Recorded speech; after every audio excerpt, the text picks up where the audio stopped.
right, hello and good afternoon. Thank you so much for joining us at this time. You're watching the news at this hour, where lawmakers have budgeted an additional 30 billion naira for the renovation of the National Assembly complex in the 2024 appropriation bill. The 30 billion naira earmarked for the renovation of the building was part of the 344.85 billion naira budgeted for the National Assembly after allocations were raised from 197.93 billion naira. The 344.85 billion assigned by President Bola Tinubu on January 1 is the highest ever allocated to the legislature. The additional 30 billion naira brings to 60 billion the amount being spent on the renovation of the National Assembly complex. The Senate President, Godswill had on June 30th, 2023 declared that Tinubu would, in December last year, inaugurate the 30 billion naira different ongoing project at the National Assembly.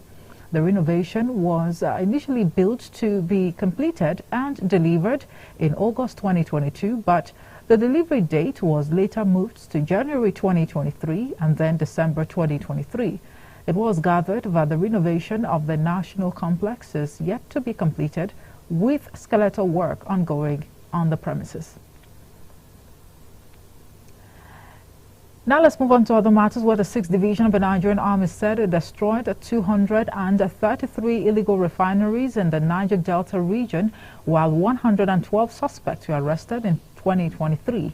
The General Officer commanding 6th Division, Nigerian Army, and Land Component Commander, Joint Task Force, South-South Operation Delta Safe, Major General Jamal Abdul Salam, gave the figures, rated the achievements recorded by the division last year. According to media reports, there has been a heightened onslaught against oil theft in the country following an ultimatum given to the service chiefs in June by President Bola Tinubu. Speaking on Saturday during the 6th Division Combined West African Social Activities at the 29th Battalion Parade Ground, Port Harcourt Barracks, the GOC said the military also impounded 72 trucks and vehicles and also recovered 356 arms and ammunition last year.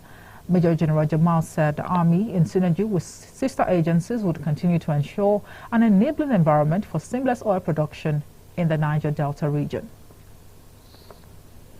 Taraba State Government has announced plans to reintroduce history as a subject in the basic education curriculum in schools in the state. The State Governor, Abu Kefas, made this known when he hosted journalists to a dinner in Jalingo yesterday. It was gathered that history was removed from primary and secondary education curriculum in the 2009-2010 academic session.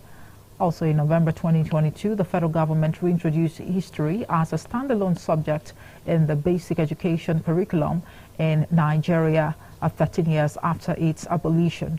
But the governor, while saying that history has a connection with the development of any society, stated that in no distant time, primary school teachers in the state must be first degree holders, while secondary school teachers must have a minimum of master's degree to enhance the quality of education in the state.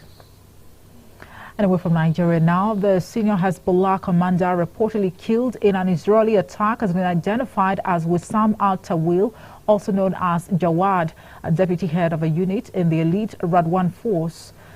Says on the day he and another Hezbollah fighter were killed when their car was hit by an airstrike on the Lebanese village of Majd al-Salem.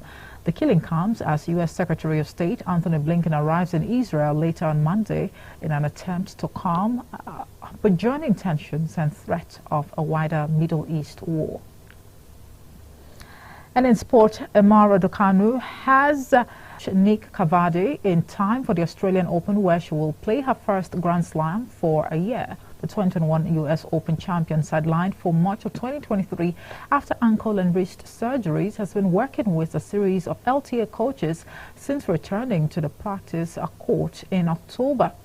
The 21-year-old has had a sequence of short-lived coaches since turning professional, but it is understood both she and Cavade had the desire to work together beyond the Australian Open.